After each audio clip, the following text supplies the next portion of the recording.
Daily Express also runs with a royal headline, Britain divided over future of monarchy, revealing Britain's a split on the family's future after the departure of Harry and Meghan.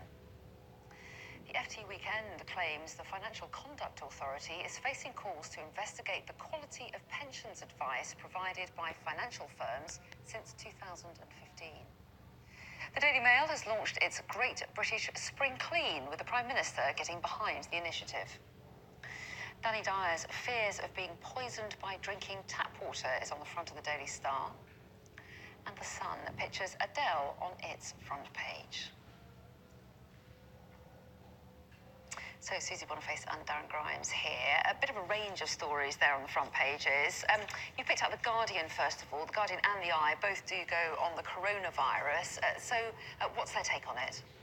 Well, they're going about this the global effort which is underway to contain the spread of a virus which we don't know very much about. It doesn't appear to be incredibly deadly yet. It may well be as things go on. But basically the international cooperation and what's happening kind of worldwide. In Britain, the tests of the virus are negative. But, you know, at the moment, if these figures we have out of China are correct, there are 26 people who have died worldwide out of about 880 who are infected. That's a mortality rate of about 3%. Spanish flu, which of course killed 50 million in 1918, was about 4% mortality rate, but that was coupled up with other things to do with bacterial superinfections and so on. Bird flu is 70% mortality rate, but ordinary flu can kill, and I said this figure last time, I've been taken to task on Twitter, so I will repeat it because it's accurate. The World Health Organization says that the average annual flu outbreaks around the world can create up to 5 million severe illnesses. 13% of people who have those can be killed by up to 650,000 a year annually, worldwide. So 28 dead is not a massive panic issue.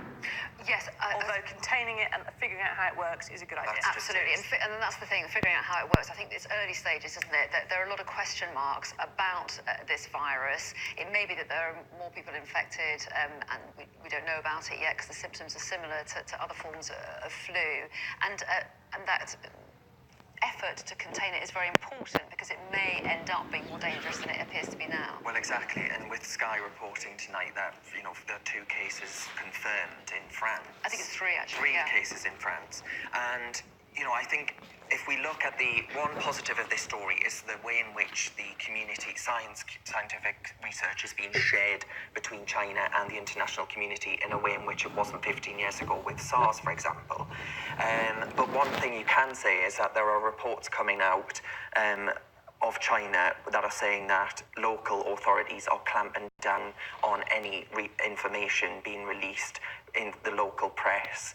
And it's quite clear that openness in science doesn't translate into openness of information. Yeah, but unlike China. 15 years ago, China's got social media now after a fashion, not quite as free as ours, but there are some things they can't put a lid on and they can't entirely control. So things are, you know, different. But the actual news, really, with the coronavirus is a new virus has been spotted very quickly, as far as we know. The world knows exactly what to do to try and solve it and fix it, and is doing those things. And you're probably not going to be dead before you go to bed. Which, you know, that's an important thing. You don't really need to triple panic unless you are in the danger zone, and if you have some existing respiratory problems and other issues, which will put you on the watch list otherwise. But in the meantime, health experts obviously, working to try and come up with some kind of vaccine, because there won't be one at present, presumably. And it's a virus, so antibiotics won't make a difference. And it is interesting how the Chinese authorities, just to linger on this a little bit longer, have reacted, because the city, Wuhan, where it was first identified and appears to be at its worst, has been effectively shut off. And there are millions of people that live there, and transport is being denied to a lot of people. The advice is to stay at home. There are quite strict restrictions, aren't they, by the Chinese authorities to try and contain this? Well, that's right, exactly. They seem to be going to quite extreme measures, as you would expect in a country with precious little human rights achievements to speak of.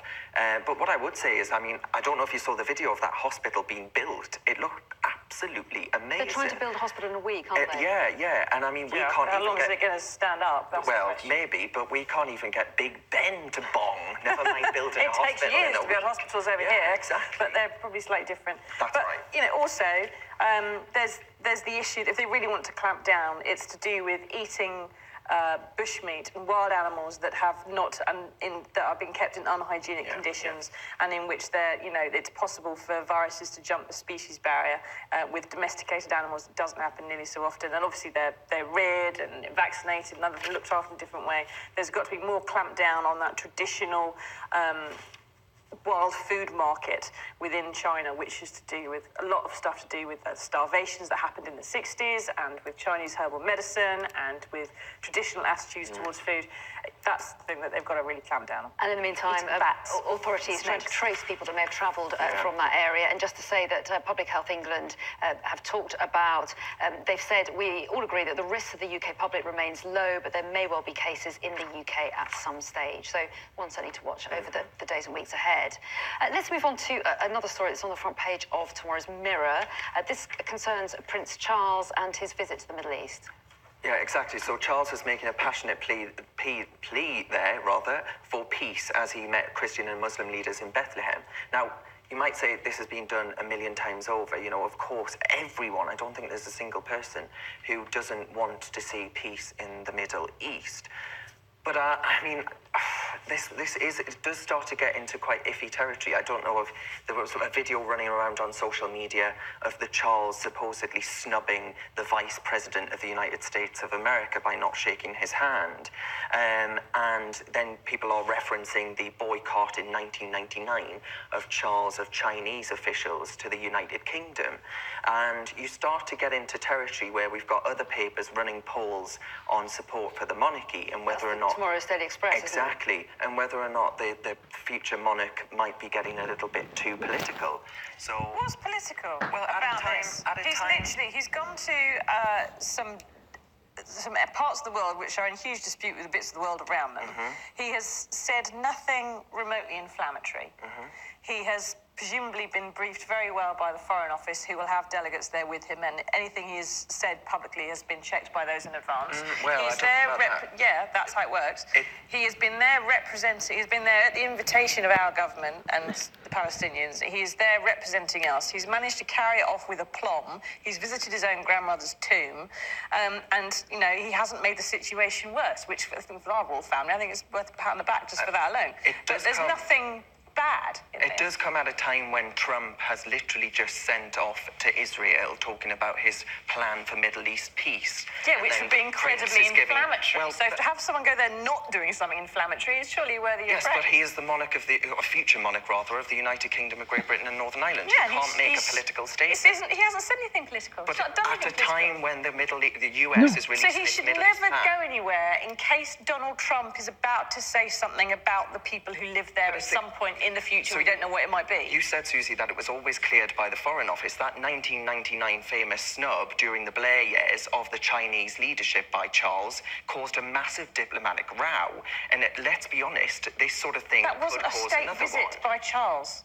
It was a state visit by the Chinese in which the Prince of Wales should have been there, was due to be there. The Queen did instead. That's the point of having a royal family. You have more than one of them. So a state visit, the head of state meets the visitors. That's what the Queen's job was. The fact that Prince Charles wasn't there because he had a bit of an issue with China was made a huge fuss about by newspapers at the time that I was working for. It was made a huge fuss about by newspapers. It was interpreted as a snub. Doesn't necessarily mean that it was a snub, but the government that was asking a royal to do a thing, the royal that it asked did that thing. Here we have our government asking another royal, a different royal, to do a thing, and he's done it quite well. Prince of Wales was also asked in 1999 to meet the Chinese and didn't, and now this could be construed at a time when the Americans are negotiating a deal that could be viewed They're not as a political negotiating. act. The Americans are having an agreement with the Israeli government, and they're not negotiating with the Palestinians about that deal one iota. Well, we haven't seen it yet, so we don't know that. Well, the Palestinians aren't going to meet Donald Trump. Okay, certainly Donald Trump has said that plan is going to be out in the next few days. Yeah. We don't know exactly when. Quick look at the double page spread inside the Mirror before we move on. So there's more coverage in there if anyone wants to catch up on that. But let's just try and squeeze in one story.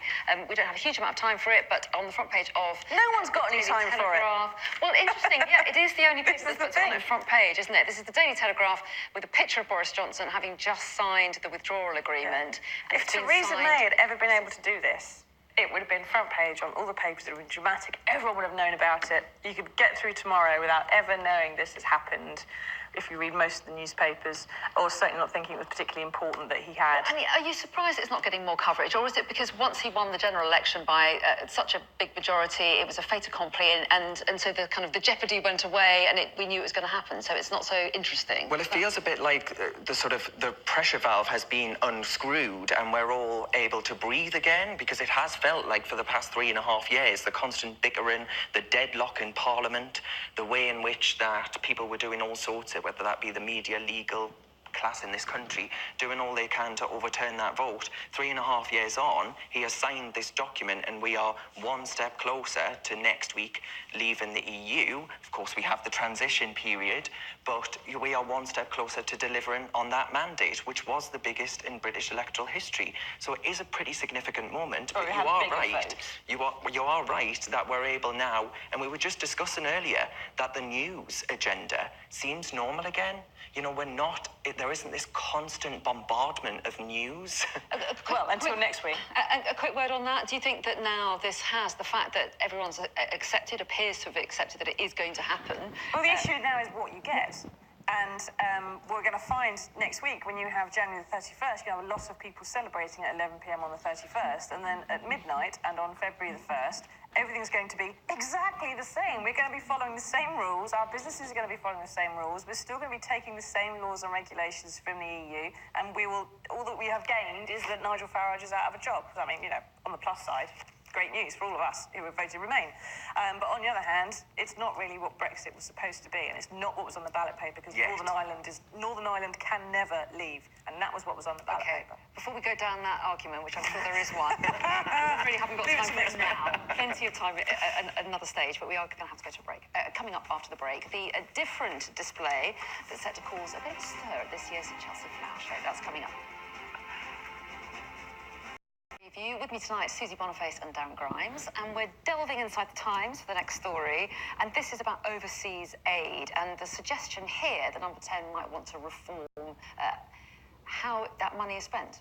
Yes, as soon as you say overseas aid, foreign aid, you can hear a sharp intake of breath, and there are people who think, we give it to the wrong places, we spend too much, etc. But if you delve through this story, there's so much more to it. At the moment, our law states that our foreign aid must be spent on poverty reduction elsewhere. And the suggestion here is that there'll be new criteria, and they want to redraft that law so that it's not for poverty reduction, it's now for economic development and welfare of developing countries, blah, blah. And what that effectively means is you could give overseas aid to richer foreign countries. And they want to tie it more closely to foreign policy. So if a government wants to make particular friends with a developing country that isn't perhaps the poorest and perhaps wouldn't qualify for foreign aid now, they'll get a bung because we want to buy their friendship. And that's not what foreign aid is supposed to be for. What do you make of this, Darren? I mean, is this about sort of trying to sell the idea to a public that has grown perhaps more sceptical about it? Is it fair to say that the public's more sceptical about it than in the past? I think it is. There are two points I'd raise there. The first point would be, you know, when we're spending £44.6 million on nanny state projects through our overseas aid budget, it's hard to argue that that's being used for poverty reduction. There was 6.8 million quid spent on a research unit to try and cut Chinese housewives' salt intake in their cooked goods. And that to me, isn't a good use of what But foreign if you aid take is. the poverty requirement out, you get more of things like that. But what I would say, though, It's is... supposed to be poverty reduction, and it isn't, then you can stop those. And if you take that requirement out, you can't. You get more of that. Yeah, so there are examples like Caribbean islands, for example, being completely destroyed by hurricanes, and they are considered to be richer countries. But because of the fact that they have been completely wiped out by a hurricane or some other natural disaster, their economy is completely tanked. And we cannot help them because they're considered to be richer nations. So I think there are the British examples... Virgin Islands, I think, are one of the ones that we're considered about, and they're massive tax haven. I mean, their economy is based upon all the funds that are stored There there. are other islands. I mean, this is a good example. Australia being another example. We cannot really help Australia when actually there's a There good is a case. difference between foreign aid investment here and emergency aid. That's spent differently.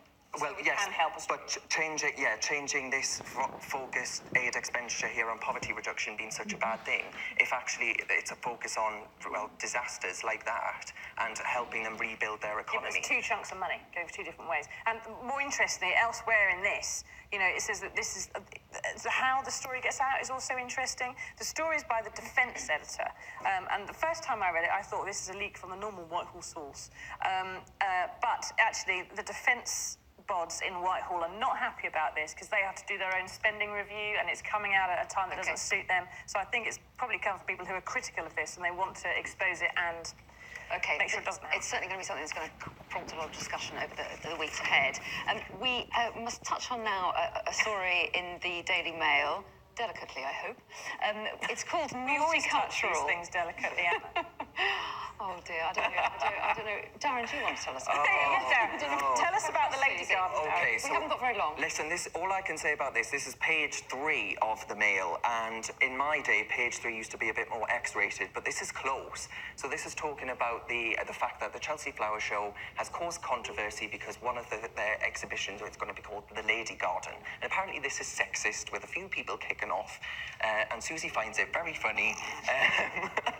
Most things in a garden can look like they're a bit saucy if you look at them the right way and you haven't been out very much.